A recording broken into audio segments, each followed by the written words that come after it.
राधा राधा राधा राधा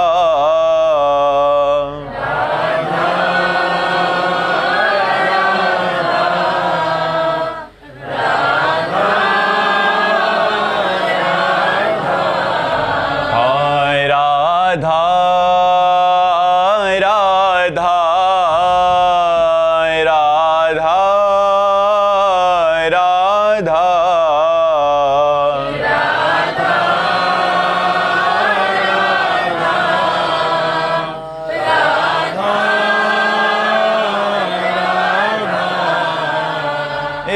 राधा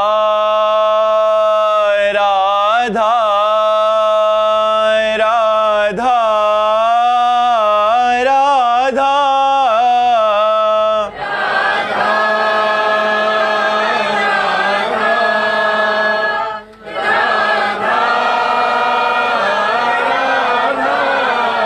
हाय राधा राधा राधा राधा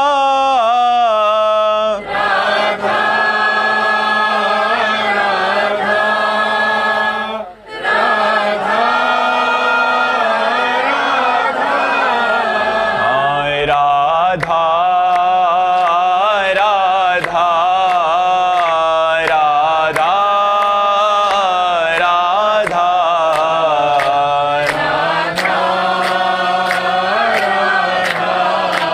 राधा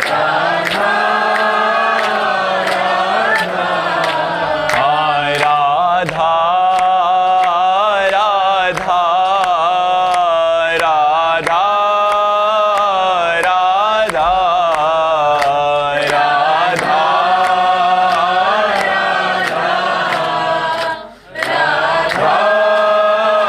राधा श्री राधा वल्लभ लाल की, समस्त संत हरि भक्तन की, श्री वृंदावन धाम की, सद्गुरुदेव भगवान की।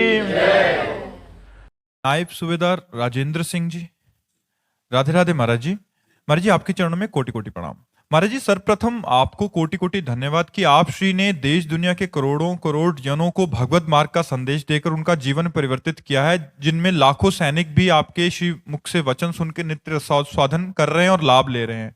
भगवान, वैसे तो मेरे मन में उठे हर प्रश्न का निदान आपके द्वारा एकांतिक के माध्यम से हो जाता है प्रभु जी, आप श्री की कृपा से जो बन पाता है, नाम जब भी चल रहा है प्रभु जी। लेकिन मेरा देहाभिमान, कर्ता भाव और संसार प्रियता का नाश और शीघ्र कैसे हो, इसके लिए मैं क्या। तुम चिंता न करो, देहाभिमान और पुष्ट करो।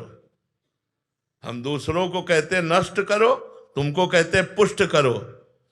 आप राष्ट्र सैनिक हो, आप हमारे देश की सुरक्षा का भार अपनी बाजुओं पे लिए हो, तो आपकी भाव में गुस्सा हो और आपके शरीर में अभिमान हो।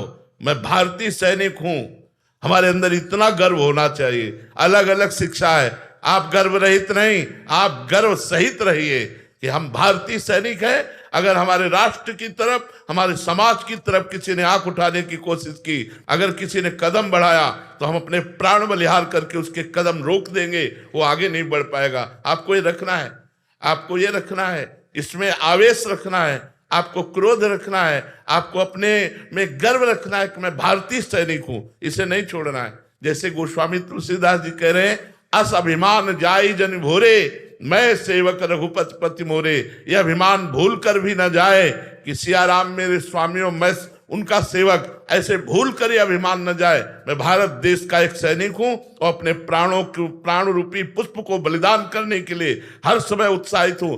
बिल्कुल रखो, इसको हटाने की जरूरत नहीं है। अगर यही गर्व रखा तो यही गर्व आपकी सदगति प्रदान कर देगा। आपके श्रीमुख से प्रकट सानिध्य में श्री राधा नाम और निरंतर नाम जपने का बल प्रदान करने की कृपा करें। बिल्कुल, अवश्य अवश्य। राधा राधा राधा राधा। हम तो छाती देखो, तुम अगर प्राण समर्पित किए हमारे राष्ट्र के लिए, तुम्हें अपना जीवन, अपनी तपस्या, अपने प्राण आपके लिए समर्पित किए हुए हैं। हम अंदर से आशीर्वाद देते हैं अपने समस्त भारत सैनिकों को, स्वस्थ रहे, परिवार से सुखी रहें और शुद्ध बुद्धि होकर हमारे राष्ट्र की सेवा करें। आप चिंता ना करो, हमारे भारत के ऋषि मुनियों का प्रताप अभी कोई अस्त नहीं हो गया है। आप चिंता ना करें, आप अस्त्र से तो हम शास्त्र से, हम दोनों सैनिक हैं, हम दोनों भारत की रक्षा कर रहे हैं।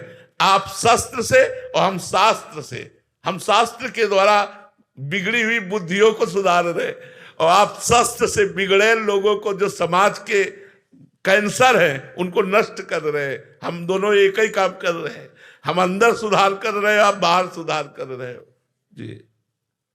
शिवांगी जी लखनऊ से। राधे राधे। राधे राधे महाराज जी। महाराज जी, भगवान को सिर्फ याद नहीं, महसूस कैसे करूं? स्मृति में जब तन्मयता स्थिति आती है तब अनुभव होता है। तन्मया देवर्षि नारद जी ने लिखा है। पहले उसके है अव्यावृत भजनात्। अव्यावृत भजनात् का मतलब होता है अखंड भजन। जब निरंतर भजन करोगे, हृदय पवित्र हो जाएगा, तो महसूस नहीं, साक्षात आपको अनुभव होगा कि मेरे हृदय में भगवान प्रकाशित हो गए। वह प्रकट कृपाला दीन दयाला, हृदय में प्रकाशित हो जाते हैं। जरूरी स्मृति है, जरूरी नाम जप है, भगवान का प्रकट होना जरूरी नहीं है। भगवान तो दुर्योधन के सामने भी प्रकट थे, क्या लाभ ले लिया? स्मृतिहीन भगवान का लाभ नहीं ले सकता। स्मृति युक्त आगे चलकर अपने आप अनुभव में आ जाएगा। निरंतर नाम स्मरण करने वाले को स्वयं भगवान अनुभव करा देते हैं। मैं तुम्हारे पास हूँ, मैं तुम्हारे हृदय में हूँ, मैं तुम्हें देख रहा हूँ, मैं तुम्हें प्यार कर रहा हूँ, ये अनुभव में आता है। अगर ऐसा ना हो तो पूरा जीवन संत जन किसके सहारे व्यतीत करते हैं? तो खूब नाम जप करो। स्मृति, केवल स्मृति नहीं, स्मृति ही केवल। आप जैसे केवल स्मृति नहीं, मैं महसूस कैसे करूं? मुझे महसूस करने की जरूरत नहीं। मेरी जिह्वा में राधा चल रहा है, जो नाम वही उनका स्वरूप है। राधा राधा राधा, अपने आप आगे। हमारा कार्य है निरंतर भजन में चित्त को जोड़ना, और भगवान का कार्य है आनंद का अनुभव कराना। वो अपना कार्य करेंगे, उसमें बेईमानी नहीं करेंगे, पर हमारे कार्य में ईमानदारी से निरंतर भजन होना चाहिए।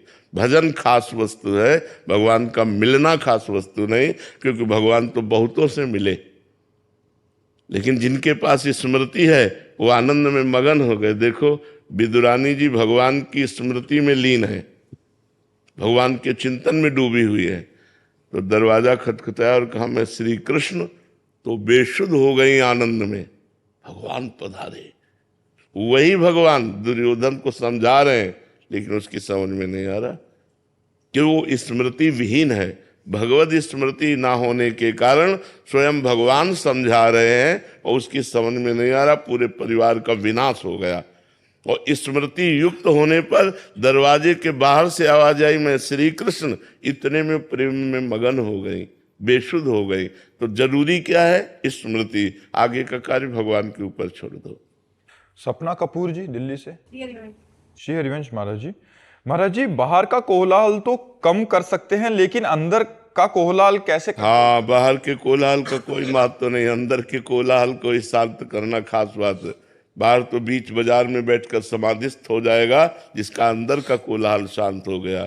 उसी कोलाहल शांत करने के लिए अंदर नाम चलाओ, भगवान का नाम जब। वारी मथे घृत होए बरु शिकता ते बरु तेल, बिनु हरि भजन न भवतरी या सिद्धांत अपेल। ये अटल सिद्धांत है, बिना भजन किए हुए कोई संसार से तर नहीं सकता। तो संसार क्या है? अंदर का कोलाहल, काम, क्रोध, लोभ, मोह, मद, मत्सर, ये जो आतंक मचाए हुए हृदय में, इन्हीं को शांत करना है। तो भगवान की लीला चरित्रों को गाइए, भगवान की लीला चरित्रों को सुनिए, भगवान का नाम कीर्तन कीजिए, भगवान का नाम जप कीजिए। देखिए आप हृदय शांत होने लगेगा। भगवान का स्वरूप है शांताकारम। तुम्हारा भी हृदय शांत होने लगेगा। न किसी से बोलने का मन होगा, न बात करने का मन होगा, न कुछ भोगने का मन होगा, बस एकमात्र भगवान की स्मृति में रोने का मन होगा। जो आगे चलकर, ये अभी नहीं, आगे चलकर जब हमारे पाप नष्ट हो जाएंगे, तब तो हमें बार बार भगवान के नाम का जप करना है। अंदर जब तक नाम जप नहीं चलेगा, तब तक बाहरी पूजा पाठ से अंदर का कोलाहल शांत होने वाला नहीं। जैसे सांप बिल के अंदर बैठा हुआ फुसकार रहा है और आप ऊपर से लाठी मार रहे हो तो सांप को क्या फर्क पड़ेगा, अंदर घुस के मारना है। तो बाहर की क्रियाएं क्या है, ये अंदर में भजन होने लगे उसका फल ये है। अगर बाहर की क्रियाएं हो रही और अंदर अंदर भजन नहीं हो रहा तो अंदर का कोलाहल शांत होने वाला नहीं, ये द्वंद्व युद्ध चलता रहेगा।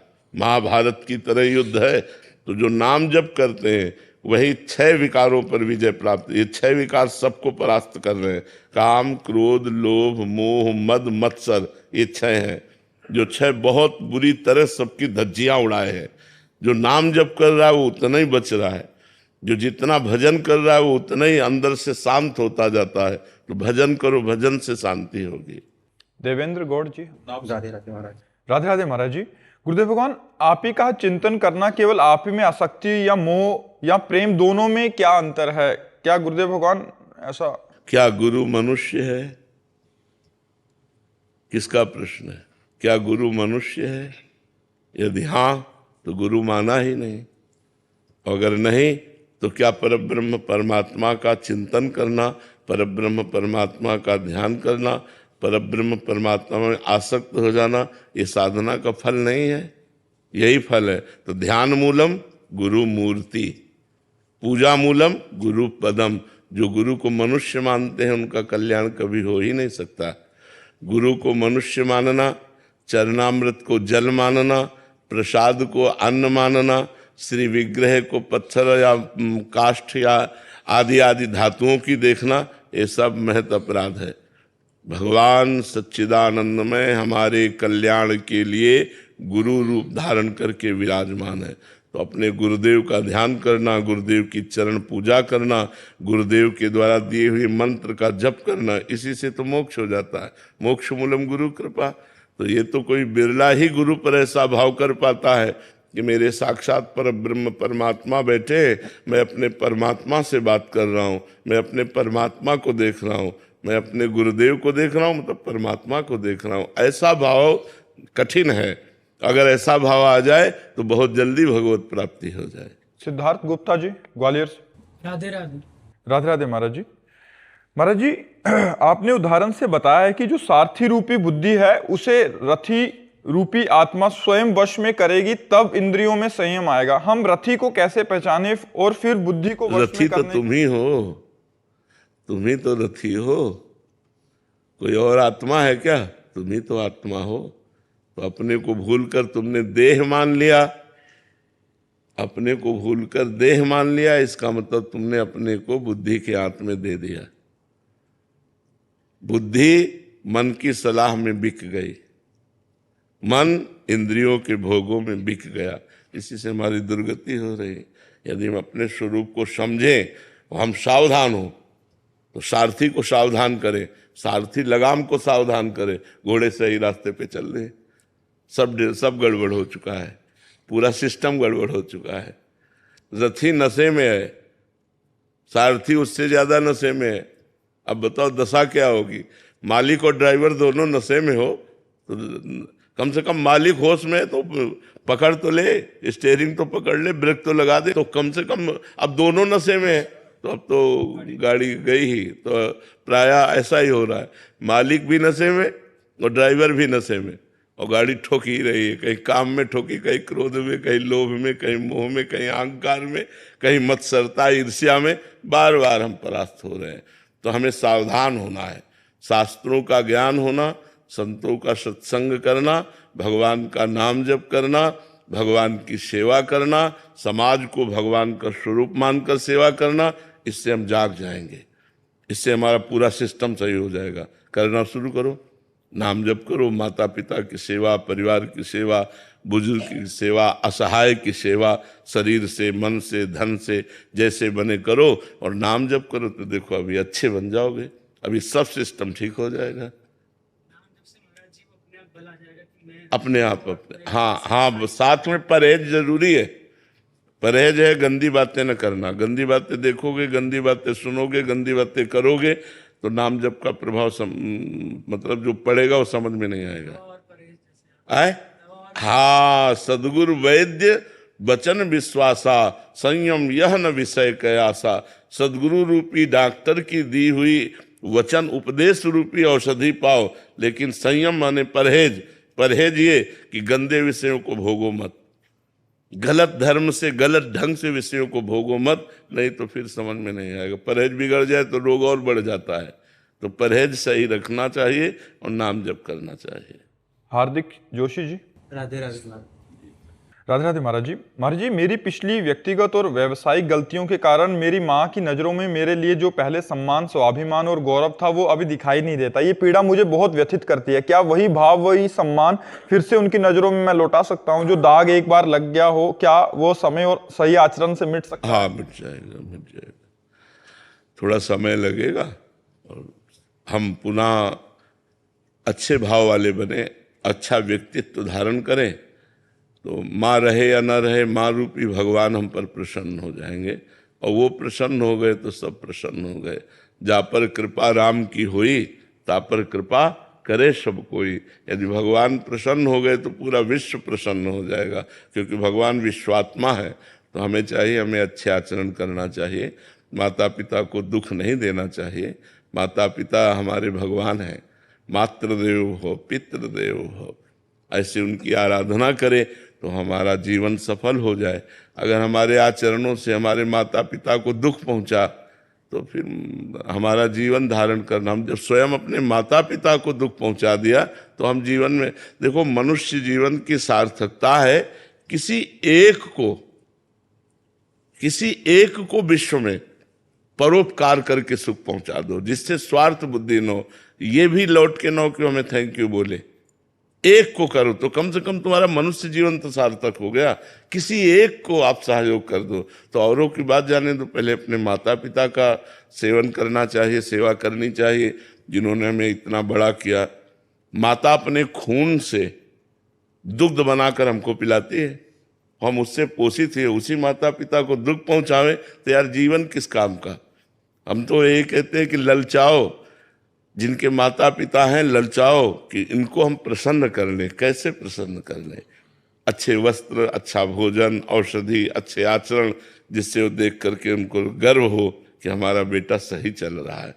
जैसे आपके आचरणों को देख कर ही तो उनको दुख हुआ, तो आपको अपने आचरणों को ठीक करना है। आपको ऐसे बनना है कि आप माता प्रसन्न तो भगवान प्रसन्न, भगवान प्रसन्न तो सारा जगत प्रसन्न। समझ रहे हो ना? नहीं क्या है यार, सुअर कुत्ता जैसा जीवन व्यतीत करके मर जाए।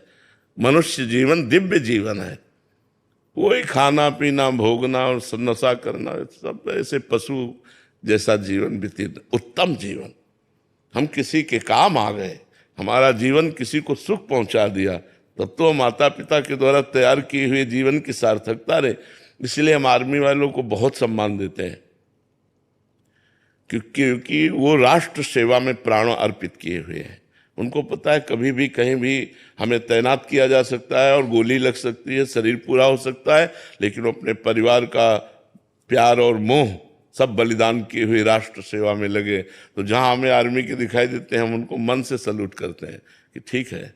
संत और सैनिक, संत अपने जीवन को जैसे बलिदान करके जगत का मंगल करता है, ऐसे एक राष्ट्र सैनिक तिरंगे की रक्षा के लिए गर्दन कटवाने के लिए खड़ा हुआ है। बॉर्डर में कभी भी गोली, कभी भी आतंकवादी हमला, कभी भी कुछ, उससे डरते थोड़ी हैं। तो हम उन्हीं का आदर करते हैं जो परोपकार के लिए जीवन धारण करते हैं। तो ये हम परोपकार ही मनुष्य जीवन की सार्थकता है, जो दूसरों के काम आ गया।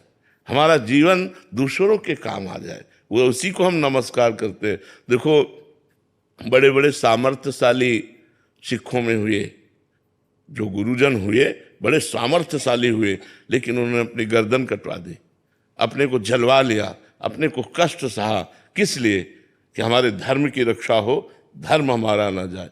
तो हम उनके चरणों की वंदना करते हैं, हम आज उनका यश गाते हैं, उन वाहेगुरु के चरणों की शरण में होते हैं। हमारा मनुष्य जीवन कितना निम्न कोटि का होता जा रहा है कि हम अपनी केवल वासनाओं की पूर्ति के लिए ऐसे जीवन को नष्ट कर रहे हैं। नहीं, उठो और अच्छे बनो, गंदे आचरणों का त्याग करो। समाज में ऐसा कम से कम हो कि आदमी परोपकारी है। माता पिता देखकर सुखी हो, परिवार मोहल्ला देखकर सुखी हो। अब शराब पिए लड़खड़ाते गिर रहे हो, गंदे आचरण कर रहे हो, वो सब ठीक नहीं है। ठीक है। अभिषेक जी पंजाब से। राधे राधे महाराज जी।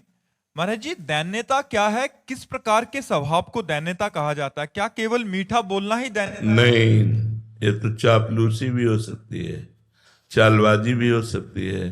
किसका प्रश्न है? दैन्यता का तात्पर्य होता है अहम शून्य जीवन, अहंकार रहित जीवन, जिसमें केवल भगवान की कृपा,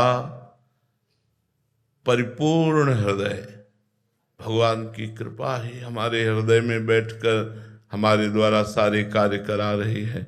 वैसे तो मैं अधम हूं, मैं नीच हूं। तृणादपि सुनीचेन तरोरियु सहिष्णुना अमानिना मान देन कीर्तनीया सदा हरि। तृण से नीच अपने को वो मानता है, अहंकार रहित होने के कारण उसमें किसी भी सद्गुण का अभिमान नहीं होता, और सारे सद्गुण उसमें होते हैं। वो दैन्य होता है, उसको अपने गुणों का भान नहीं होता। गुणों का भान अहंकार को प्रकट करता है, या अहंकार से ही गुणाभिमान होता है, उसमें गुणाभिमान नहीं होता। इसलिए जैसे उसको प्रणाम करो तो सकुच जाएगा कि मैं इस योग्य नहीं हूं। अति दैन्य। तृणादपि सुनि, तृण से भी अपने को नीच मानने वाला, वृक्ष के समान सहनशील, दूसरों को मान देने वाला, स्वयं मान ना चाहने वाला, वो दैन्य कहा जाता है। अहंकार शून्यता के कारण बाहरी मृदु भाषण करना तो चालबाजी भी हो सकती है, कि वो मृदु भाषण बोलता है लेकिन हृदय छुरधाराभम, हृदय छुरे की धार की तरह तीखी है। किसी के साथ बेईमानी, किसी के साथ कपट छल, और बड़ा मृदु ऐसे देखे गए हैं। मृदु बोलना ही कोई दैन्यता नहीं है, या अपने को ऐसे करना ही कोई दैन्यता। हो सकता है कुछ नहीं करे, लेकिन अहम शून्य जीवन ही दैन्य है। यही दरबार दीन को आदर रीति सदा चली आई। जेहि दीन प्यारे वेद पुकारे द्रवहु सुश्री भगवाना। जिसको दीन जन प्यारे हैं, दीन का मतलब होता है अहंकार शून्य। वो चक्रवर्ती सम्राट महाराज अम्बरीश भी हो सकते हैं जो दैन्य है, और अगर अहम है तो छोटी छोटी बात को लेकर है, और भगवान को अहम प्रिय नहीं है, भगवान को अहंकार प्रिय नहीं, दैन्य प्रिय है। तो अहम शून्य जीवन ही को दैन्य कहते हैं, ना कि मृदु भाषण या नम्रता दिखाना। ये तो नाटक भी हो सकता है। जैसे हम कह रहे हैं बहुत नीच अधम है, और जब दूसरा सभा में खड़ा होकर कहे पाखंडी नीच अधम, और मुझे लगे कि हाँ ठीक बात कहा, मैं ऐसा ही हूं, वो है दैन्यता।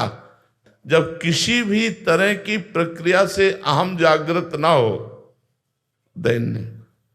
जैसे अम्बरीश जी के सामने दुर्वासा जी कृत्या प्रकट किए, लेकिन अम्बरीश जी वैसे ही हाथ जोड़े खड़े रहे, ना भय और ना किसी भी तरह का कोई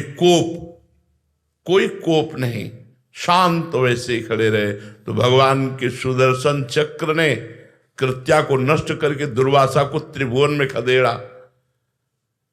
दैन्य की रक्षा स्वयं भगवान करते हैं।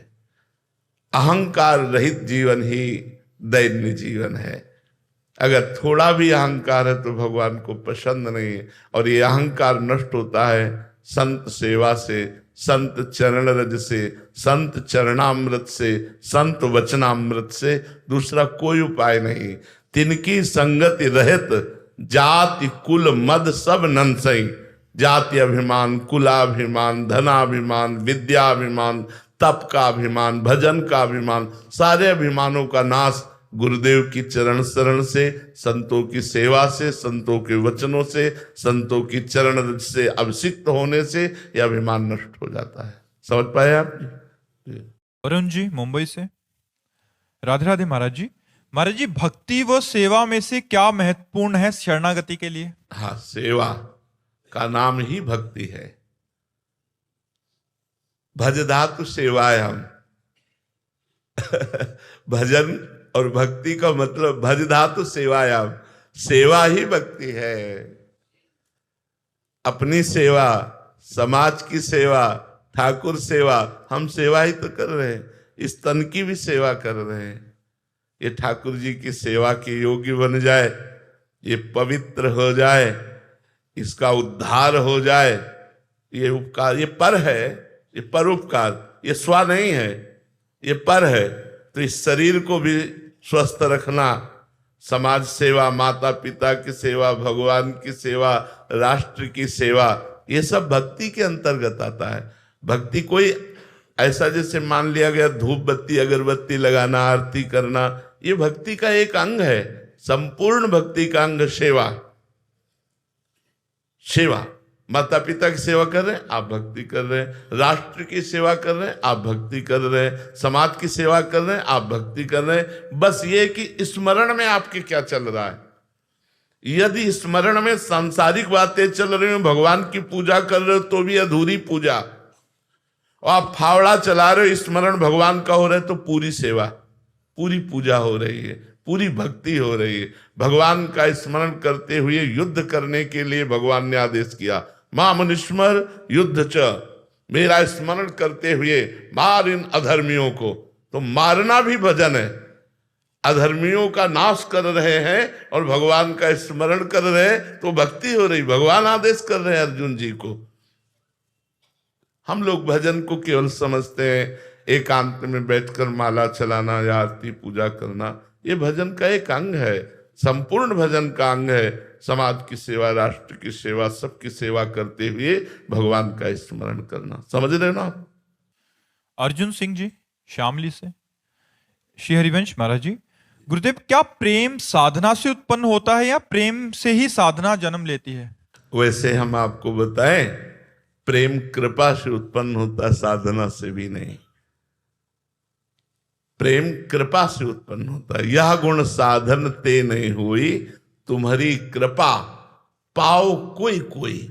कोई विरला ही भगवान का प्रेमी होता है। वो विरला, अब भगवान कौन से गुण पर रीझ कर, दयानिधि कौन से गुण पर रीझ कर उसे अपना प्रेम दे दे, ये साधना से नहीं हो सकता, ये तपस्या से नहीं हो सकता। तप का फल तप लोक है, साधना का फल ब्रह्मलोक तक है। और आप अच्छी भक्ति करें तो आपको वैकुंठ भी मिल जाएगा। लेकिन प्रेम, भगवान के प्रेम में अश्रु प्रवाह करते हुए जगत का विस्मरण कर लिया, ये प्रेम तो केवल भगवान की कृपा से मिलता है, दूसरा कोई उपाय नहीं। और भगवान की कृपा का रूप है भगवत प्रेमी महात्मा। कृपा का साक्षात स्वरूप है भगवत प्रेमी महात्मा। यदि भगवत प्रेमी महात्माओं का संग न हो तो प्रेम हो ही नहीं सकता। रेमन रसिकन संग बिन रंचन उपजय प्रेम। रसिक कहते हैं भगवत प्रेमी महात्मा को। जो भगवत प्रेमी महात्मा है उनका संग अगर ना हो तो रंच प्रेम नहीं उत्पन्न हो सकता, चाहे पूरे जन्म साधन करते रहो। प्रेम साधना से नहीं, प्रेम कृपा से होता है। और कृपा का साक्षात स्वरूप है अब मोहि भाव भरोस हनुमंता, बिनु हरि कृपा मिले नहीं संता। यदि भगवत प्रेमी महात्मा मिल गए तो अब प्रेम दुर्लभ नहीं है, नहीं तो प्रेम दुर्लभ वस्तु है। इसीलिए देवर्षि नारद जी ने प्रेम को दुर्लभ नहीं कहा, महत्संगस्त दुर्लभ हो। महान भगवत प्रेमी महात्मा का संग दुर्लभ है। अगर महात्मा का संग मिल गया तो प्रेम सुलभ हो जाएगा, नहीं तो रंचन उपजय प्रेम। चाहे जितना साधन करते रहो अहम पुष्ट होता रहता है, लेकिन प्रेम तो दैन्य में उत्पन्न होता है। दैन्यता, अहम शून्यता, ये सब भगवत कृपा से, संत कृपा के द्वारा होती है। जय सिंह जी, राधे राधे महाराज जी। महाराज जी, आत्म अनुशासन क्या है? आत्म अनुशासित, यहाँ आत्म अनुशासन शब्द अंतःकरण से है, स्वरूप से नहीं है। जो आत्मा हमारा स्वरूप है उसका क्या अनुशासन, अपने से अपने का क्या अनुशासन? आत्मस्वरूप अंतःकरण का अनुशासन, मन का, बुद्धि का, चित्त का, अहम का, गलत मार्गों में न जाना, सत्य मार्ग में लगाना, उसे आत्मानुशासन कहते हैं। यहाँ आत्मा का इशारा अंतःकरण से, अपने स्वरूप से नहीं है। जैसे आत्म शांति, तो आत्मा तो शांत स्वरूप है, उसकी क्या शांति? अंतःकरण की शांति। तुम्हारा मन शांत हो जाए, तुम्हारी बुद्धि शांत हो जाए, तुम्हारा चित्त चंचलता रहित हो जाए, तुम्हारा अहम शांत हो जाए, उसे कहते हैं अंतःकरण की शांति को आत्म शांति, अंतःकरण के अनुशासन को आत्म अनुशासन। शास्त्रीय शब्दों का अर्थ यह है कि अंतःकरण को अनुशासित किया जाए। बुद्धि मन को अपने शासन में ले, मन इंद्रियों को अपने शासन में ले, तो चित्त विषयों का चिंतन न होकर भगवान का चिंतन करे और हम शून्य हो जाए। यह है आत्म अनुशासन, अपने को वश में रखना। मन बुद्धि चित्त अहंकार इंद्रियों को वश में रखना, ये आत्म अनुशासन है। समझ पाए आप जी? पंकज अग्रवाल जी गाजियाबाद से। महाराज जी, क्या मुक्ति होना कुछ पाने का नाम है या सब छोड़ देने का? क्या पकड़ा है, क्या छोड़ना है, बस समझ लेना है। क्या पकड़ा है? तुमको किसी ने कोई पकड़ रखा है क्या? या तुमने क्या पकड़ा है? क्या पकड़े हो तुम? शरीर को केवल पकड़े हो अहम से। इसको छोड़ देना ही आनंद समुद्र में डूब जाना है। जैसे हम कोई भी भोग भोगते हैं, अच्छा पदार्थ पाते हैं या नेत्रों का भोग या कोई भी भोग भोगते हैं, तो हमें सुखानुभूति होती है। जितना त्रिभुवन में भोग है वो आनंद समुद्र भगवान के एक बिंदु के सीकर से पूरे त्रिभुवन में से। सीकर का मतलब समझते हैं? जैसे ऐसे किया जाए तो एक बूंद पानी आया, और ऐसे कर दिया जाए तो कई रूपों में बिखर जाता है, कई भागों में बट जाता है, उसे सीकर कहते हैं। जो एक बूंद का कई हिस्सा होता है उसे सीकर। आनंद सिंधु के सीकर से पूरे त्रिभुवन में विषय आनंद जो है वो उसके सीकर का है। जो आनंद सिंधु सुख राशि, सीकर ते त्रैलोक सुपासी, सो सुख धाम रामस नामा, अखिल लोकदायक विश्रामा।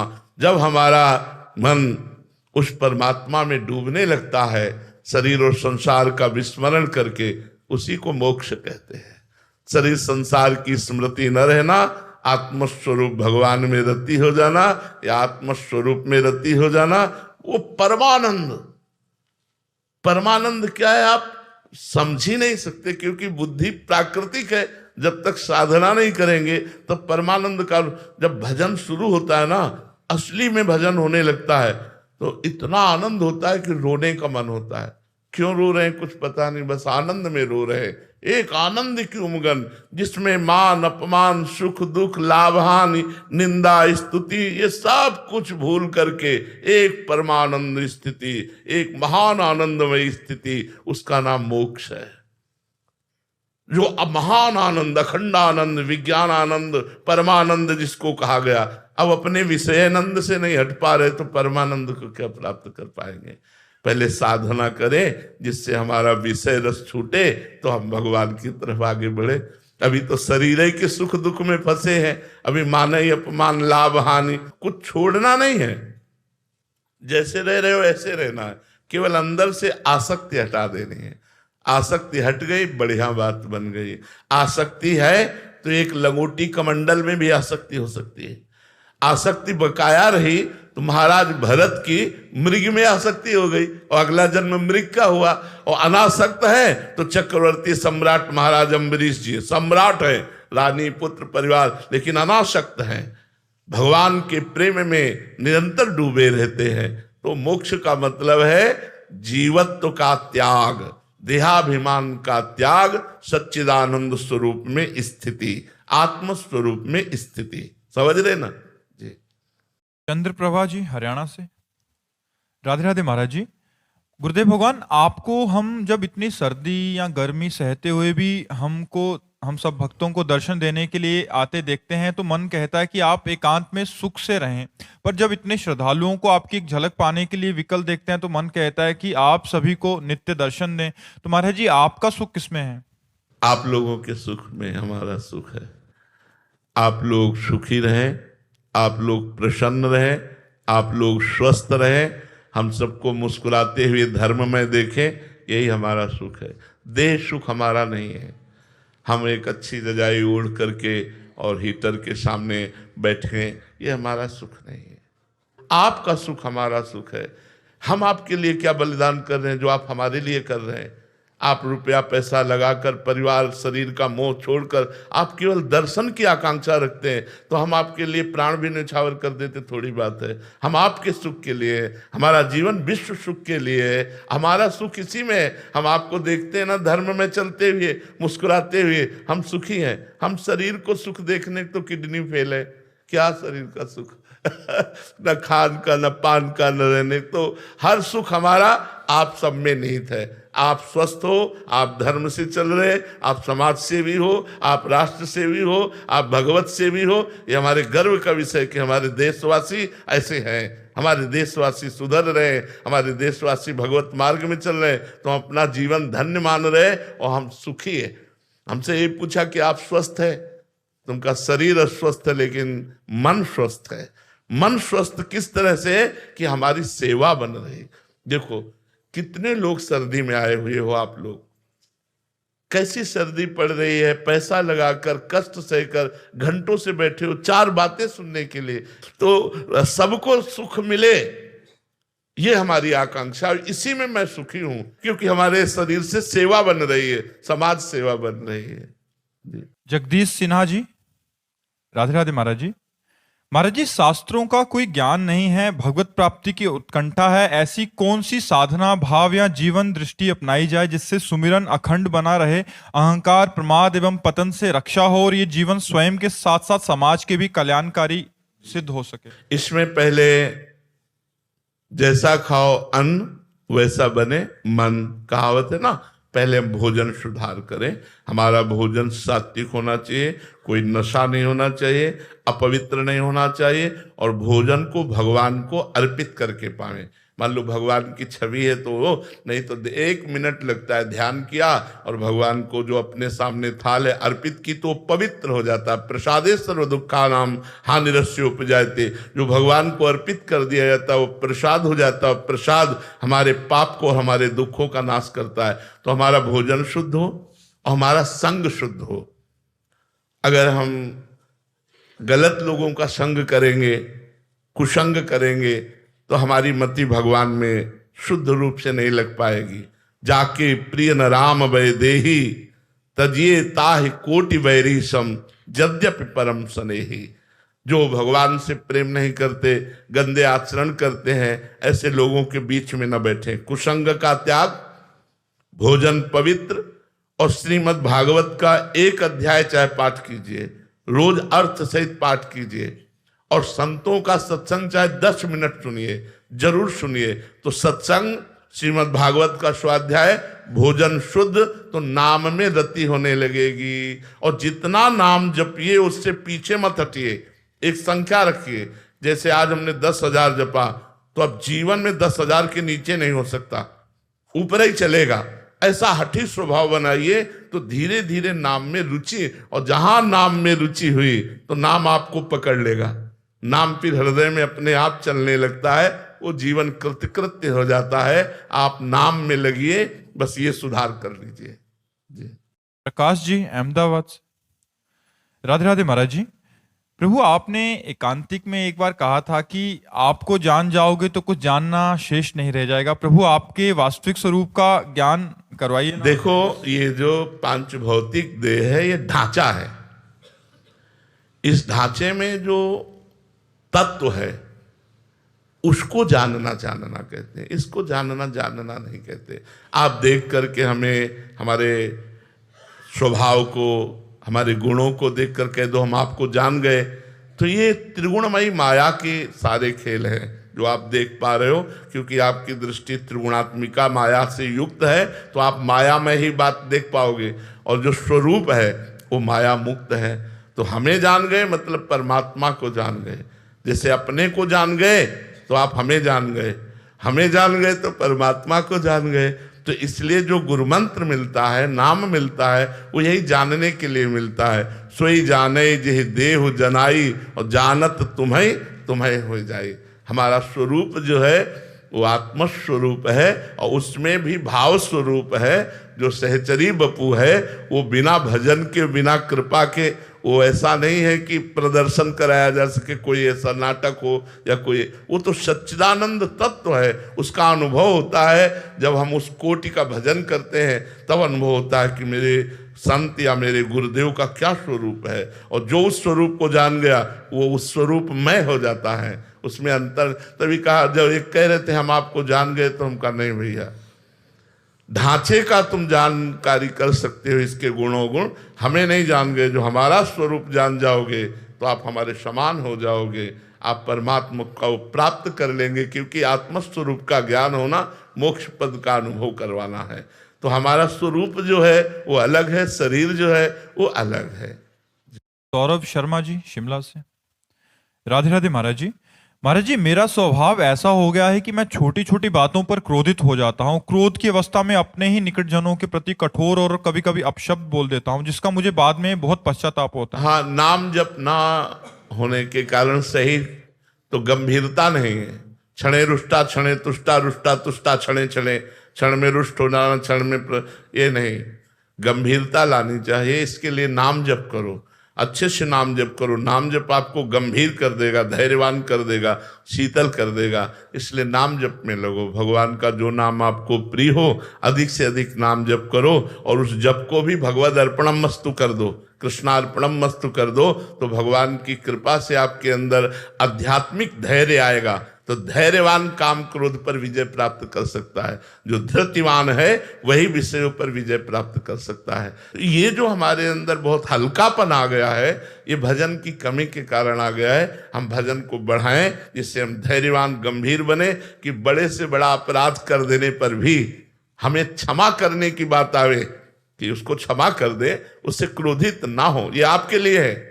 बड़े से बड़ा अपराध कोई हमारे संग करे तो हम कोशिश करें कि उसे क्षमा कर दें, और भगवान से प्रार्थना करें कि इसकी बुद्धि शुद्ध कर दो, ये जो अपराध की प्रवृत्ति इससे निवृत्त हो जाए, ऐसा भाव रखना चाहिए। तो नाम जप करो, नाम जप बढ़ाओ। करते हो नाम जप? थोड़ा बहुत करता हूं अभी। नहीं, और कीजिए। नाम काउंटर रखे हो है? कितना नंबर चलते हो? महाराज जी, कभी थोड़ा 1000 भी हो जाते हैं, कभी कई दिन छूट। नहीं, इस पे हम सबसे प्रार्थना करते हैं कि आप माना 1000 जपते हो, लेकिन 1000 से फिर 900 नहीं होना चाहिए। एक नियम बना लो कि अगर 1000 हम रोज जपते हैं तो 1024 घंटे में जपेंगे। अब हम 1000 के ऊपर भले निकल जाएं, नीचे नहीं आएंगे हम। तो ऐसा नियम लो, ठीक है? आज से आप नियम ले लो ऐसा कि हाँ। प्रभु जी बल प्रदान करें जी। विशेष दोषी जी। राधे राधे महाराज जी। गुरुदेव भगवान, आपके चरणों में कोटि कोटि प्रणाम। गुरुदेव भगवान, जैसे आप सबको प्यार करते हैं, आपका स्वभाव सरल निर्मल प्यारा है, वैसे ही केली कुंज परिकर का भी स्वभाव है। ऐसा हम संसार में रहते हुए ऐसा धारण कैसे कर सकते हैं महाराज? भगवान का जब हम आश्रय ले लेते हैं और सब में भगवान को देखने की चेष्टा करते हैं, तो अपने भगवान से हम कैसा व्यवहार करेंगे? तो हम जब आपसे बात करते हैं तो मेरे भगवान, आपको इस भाव से हम करते हैं तो हम बहुत प्रिय बर्ताव, और आपका कल्याण हो, आपका मंगल हो, आप सुखी रहें। हम अपने तो प्यारी जू को भी आशीर्वाद देते हैं, लाडली जू थारो अविचल रहो जी सुहाग, चिरजीवो भूतल यह जोरी। तो आपको उसी स्वरूप में आनंद मंगल देने के लिए मृदु, अच्छा जैसी हम चिंतन वृत्ति रखते हैं वैसा हमारा स्वभाव बन जाता है। जैसे हमारा चिंतन श्री जी का है तो बड़ा मृदु चिंतन है, मृदु है ना, सुकुमारी कृपामयी करुणामयी दयामयी। तो वैसे ही स्वभाव हम सब साधकों में आता है कि करुणा दया कृपा। तो अगर हम प्रभु का चिंतन करने लगे तो हमारे स्वभाव में परिवर्तन हो जाएगा। अगर प्रियाजू का चिंतन, इसीलिए हम सबसे कहते हैं राधा राधा जपो, इससे लौकिक और पारलौकिक दोनों उन्नतियां आपकी हो जाएंगी।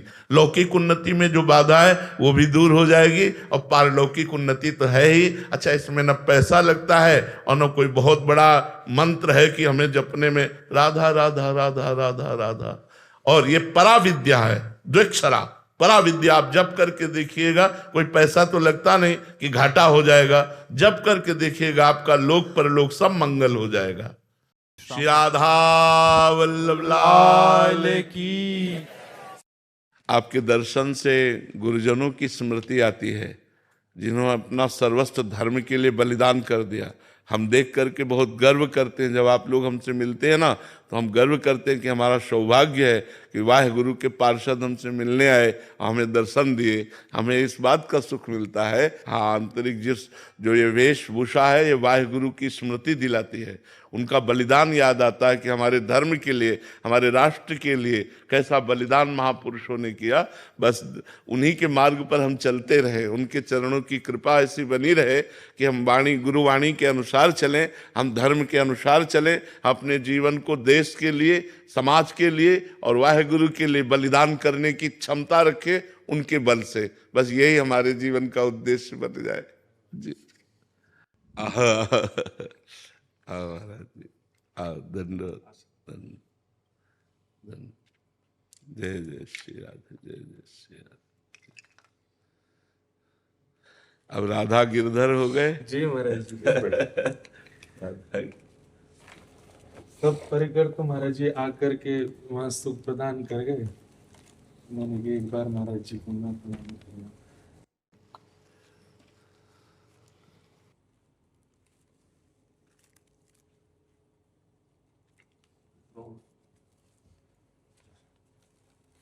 हाँ, राधा गिरधर लाल राधा गिरधर।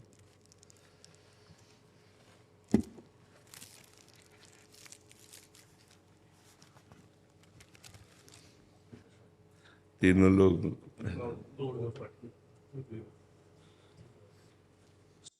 लाल जी तो महाराज जी श्री जी सहित ही हैं। तो पूरी जो ब्यावला की जो पूरी प्रक्रिया भई, वो घर के हमारे सेवाएं श्री राधा माधव प्रभु हैं। पिताजी महाराज के गुरुदेव के सेवा के ठाकुर जी, तो उनकी पूरी जो व्यवस्था थी, तो जयमाल की, फेरान की, हल्दी की, मेहंदी की, रंगमहल की, वो सब सेहरा हाँ किसके बंधा? वो उन्हीं के बंधो। अच्छा, युगल। हाँ युगल। ठाकुर जी मध्य में विराजते, प्रक्रिया युगल की। इन्हीं में चित्त जोड़ना है। बस चित्त को सबसे ज्यादा ठाकुर जी को जो पसंद है वो अपनापन पसंद है, प्रियता। भजन क्रिया उसका फल है, तपस्या उसका फल है, सब अलग अलग है, लेकिन एक अपनापन हम महान भक्तों में देखा गया, बड़े भक्तों में देखा गया, प्रियता। मेरे ठाकुर, बस वो जहां भावता उठा वो ठाकुर जी तक पहुंच गया, और वही ठाकुर जी को आकर्षित करता है। भावोत्सवेन भजताम रस कामधेनुम तम राधिका चरण रेणु महामिस्मरामी। जो हमारा भावोत्सव उठता है, जैसे मेरे गिरधर का ब्याह हो रहा है, ये जो भावोत्सव उठ रहा है, इसी में प्रेम छुपा हुआ है, इसी में आसक्ति छुपी हुई है, मेरे ठाकुर का हो रहा है। तो इस आसक्ति से भगवान का जो हम कृपा प्रसाद प्राप्त कर सकते हैं, वो किसी साधना से नहीं। इसीलिए ऐसे भक्तों को रसिक संज्ञा दी गई, जो साधना क्रिया, तपस्या क्रिया आदि आदि से बिल्कुल दूर है। रसिक तबहि पहचानिए जाके यह रस रीति, छिन छिन ही में उपजे लाल लाडली प्रीति। प्रतिक्षण वर्धमान नवीन नवीन प्रेम। जैसे हमारे प्यारी जी और प्यारे जी का सब कुछ नया ही रहता है, प्रतिपल नए रहते हैं। इसीलिए नवल किशोरी और नवल किशोर है। नयो नेह नव रंग नयो रस, नवल श्याम वृषभानु किशोरी। नौ पीताम्बर नवल चूनरी, नई नई बूंदन भींजत गोरी। नौ वृंदावन हरित मनोहर, नव चातक बोलत मोर मोरी। नव मुरली जो मल्हार नई गति, श्रवण सुनत आए घन घोरी। नौ भूषण नौ मुकुट विराजत, नई नई उरप लेत थोरी थोरी। जय श्री हरिवंश आशीष देत मुख, चिर जीव भूतल या जोरी। अपने नवीन युगल सरकार का नवीन वृंदावन, नवीन वैभव देखकर हित सजनी जी के हृदय में आनंद नहीं फूला। इतना आनंद समा नहीं रहा है, इतना आनंद कि वो आशीष दे रहे, चिर जीवो भूतल यह जोरी। अपनापन, अपनापन उसी बात को प्रमाणित करने के लिए अपने जनों के लिए करें। रहो को काहू मन ही दिए, मेरे प्राणनाथ श्री श्यामा शपथ करो तृण छिए। रहो को काहू मन दिए। जो श्यामाजू के चरणों की प्रियता है उससे लालजू बिक जाते हैं, और जो लालजू के चरणों की प्रीता है इससे श्यामाजू का कृपा प्रसाद प्राप्त होता है। लाल रंगीलो गाइए ताते प्रीति रंगीली पाइए, और ललित रंगीली गाइए ताते प्रेम रंग रस पाइए। तो प्रीतम और प्यारी ये दो हमारे नेत्र हैं, इनमें कौन प्रिय है कहा नहीं जा सकता, क्योंकि दो देखने में दृष्टि एक है। ऐसे ही हमारे प्यारी जू एक है। श्री हरिवंश सुरीत सुनाऊं, श्यामा श्याम एक संगाऊं, छिनिक कबहु न अंतर होई, प्राण सु एक देह है दोई। राधा संग बिना नहीं श्याम, श्याम बिना नहीं राधा। ये रह ही नहीं सकते, ये एक ही संग है। अगर वो श्री कृष्ण बपू में केवल दिखाई दे रहे तो प्रियाजू विराजमान है, अगर प्रियाजू दिखाई दे रही तो लालजू विराजमान है। ये रह न सकत, एक पल के लिए भी अंतर में नहीं रह सकते, ये एक ही है। तो वो बड़ी कृपा होती है जब हमारे हृदय में इनके सुख की चाह प्रकट होती है। इनसे अपने सुख की चाह करने वाले तो लाखों भक्त हैं जो धन्यवाद के पात्र हैं, लेकिन इनके सुख की चाह ये बहुत बड़ी बात है, और ये अपनेपन में होती है। अपने लालजू को आज ये हार पहनाना, अपने लालजू को पोशाक, आज लालजू को ये भोग पवाना है, आज प्यारी जी को ये, बस यही भाव मगन रहे ना तो इस सीधे श्री जी की सेवा प्राप्त होती, सीधे लालजू की सेवा प्राप्त होती। सेवा प्राप्त होना कठिन है, कल्याण हो जाना, मोक्ष हो जाना, ये तो सब प्रभु देते रहते हैं। अपने श्री अंग की सेवा उसी को देते हैं जो बिल्कुल अपनापन, मतलब प्राणों से भी अपनापन नहीं, प्राणों से भी उतना अपनापन नहीं। अगर मांगे जाए तो एक क्षण में प्राण दे दे, हाँ, लेकिन वो हमारे प्राणनाथ हैं, हमारे प्राणों के प्राण हैं। इतना प्यार हो जाए, प्रभु से प्यार होना कठिन बात है, प्रभु से प्यार हो जाए। वो प्यार के लिए ही ये अर्चा विग्रह रूप धारण किए हुए, नहीं तो हम कैसे प्यार कर पाए, क्योंकि वो अव्यक्त हैं। तो अर्चा विग्रह में इतनी आसक्ति हो जाए हमारी कि उठते बैठते चलते, इस समय लालजू हमारे क्या पाएंगे, इस समय लालजू को हमें क्या पहनाना है, इस समय लाल वो अंदर चलता रहे। कहीं भी जा रहे हैं, कोई भी अच्छी चीज देखिए, ये लालजू के लिए ठीक रहेगी, ये हमारा चिंतन उनके प्रति बन जाए, बस ये खास बात है। प्रियता हो जाए, अपनापन हो जाए। बहुत कृपा है, बहुत कृपा है श्री जी की आपके ऊपर। कृपा पात्र तो है ही, खूब निरंतर बस ऐसे रति करते रहिए, और भगवान की चर्चा गान करते हुए कभी कोई आशा मत रखे। जो प्रभु दे दे, जैसे प्रभु रखे, बस भगवान की चर्चा भगवान की प्रसन्नता के लिए गाइए, तो ये जीवन प्रेममय हो जाएगा। श्री पूज्य रामचंद्र डोंगरे जी केवल भगवान की चर्चा, भगवान के लिए अपने लालजू को सामने रखते तो आंसुओं की माला पहनाते रहते थे, अश्रु चलता रहता, भगवान की चर्चा। जीवन धन्य यही है। अर्थ तो कितना लोगों के बैंकों में जमा है, कितना घरों में जमा, उसका कोई महत्व नहीं, अर्थ कोई महत्व ही नहीं रखता। भगवान के सामने अर्थ कोई महत्व नहीं रखता। आज भगवान की कथा को गौड़ और अर्थ को मुख्य माना जाता है, नहीं, भगवान की कथा को मुख्य, अर्थ तो गौड़ वस्तु है, तो पीछे आपके दास की तरह डोलेगी। जो वैभव ऐश्वर्य है वो तो दास है, भगवान के चरणों की सेवा में जब आप हो तो आपकी सेवा में लगे रहेगा। तो अर्थ की प्रधानता न रखते हुए भगवान की अद्भुत महिमा का गान करते हुए स्वयं उसमें प्रफुल्लित होते हुए हमारा जीवन व्यतीत हो, यही गिरधर लाल से प्रार्थना है कि उन्हीं में आसक्ति हो, उन्हीं का चिंतन हो, उन्हीं का गान हो, और उन्हीं में हमारा शयन हो जाए। जो आखिरी चिर शयन है वो उन्हीं के चिंतन में हो जाए, तो हमारा जीवन सार्थक हो गया। क्या सेवा करे आपकी? नहीं महाराज जी, बस बाबा से बात हुई, मैं तो बहुत दिन से तड़प रहा हूँ, मैंने कि महाराज जी के दर्शन करने हैं मुझको, तो बस अभी कथा के लिए निकल रहा हूँ। अब लाल जी, अब राधा गिरधर लाल जी आवेंगे, पहले तो गिरधर लाल जी पधारे, तो जब लाल जी आवेंगे तो अब हम भी चतुर्भुज है गए, तो नहीं, ठीक है, ठीक है जी की महाराज जी हर वर्ष हम पर्ची डालें ठाकुर जी के आगे कि अगला उत्सव कहाँ कराएंगे, तो 4 स्थानों के नाम रखते हैं। तो गत वर्ष नाथद्वारा में था, तो भाव था कि गोवर्धन, वृंदावन, बरसानो या फिर एक बाहर को स्थान रखो कहीं को। तो मन में भाव आयो कि अगर बरसाने की पर्ची आ गई जी तो ठाकुर जी के आगे डालें, जो सबसे समीप जावे वो को माने कि ये ठाकुर जी आज्ञा कर रहे हैं। तो मैंने कहा अगर बरसानो आयो तो समझ जाएंगे कि ठाकुर जी को ब्याहुला होना। जी जी तो नाथ द्वारा में जब पर्ची डाली तो जो सबसे समीप गई तो उठाई तो श्री बरसाना धाम। तो ठाकुर जी बोले ब्याह हुए। लेकिन महाराज जी बीच वर्ष में ही ठाकुर जी बोले कि पहले ब्याह मेरो होएगो, मतलब मेरो ब्याह करवे से पहले तू एक सेवा बारी लिया। अकेलो मेरो ब्याह करेगो तो फिर कैसे अकेलो संभालेगो। तो बीच में योजना ऐसी बनाई कि पहले दास को हैगो और 1 महीना में ठाकुर जी को हैगो। लेकिन महाराज जी जितनो मन में उमंग और आनंद और उत्साह ठाकुर जी के ब्याहुला को भयो, कैसे भी ठाकुर जी को ब्याह हो, मधुर हो, आनंद में हो।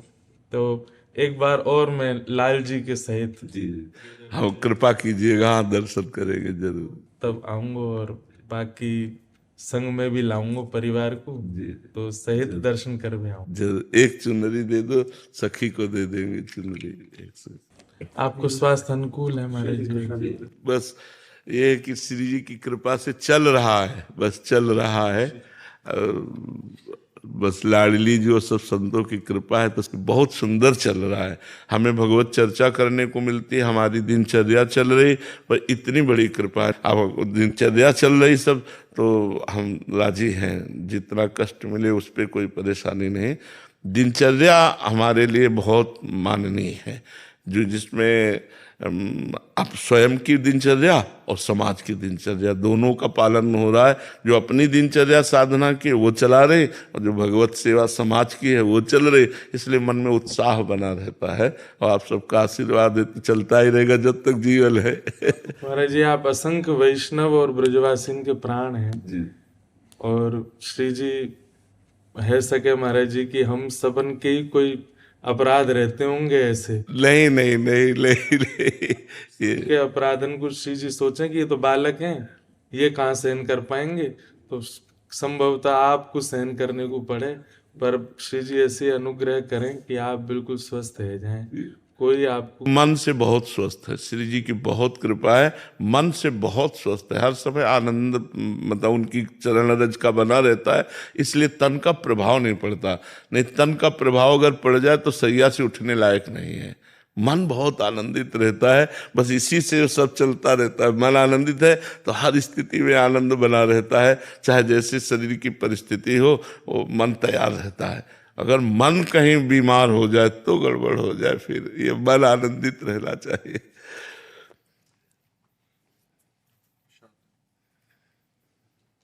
दोबारा मुंह दिखाई में फिर देना।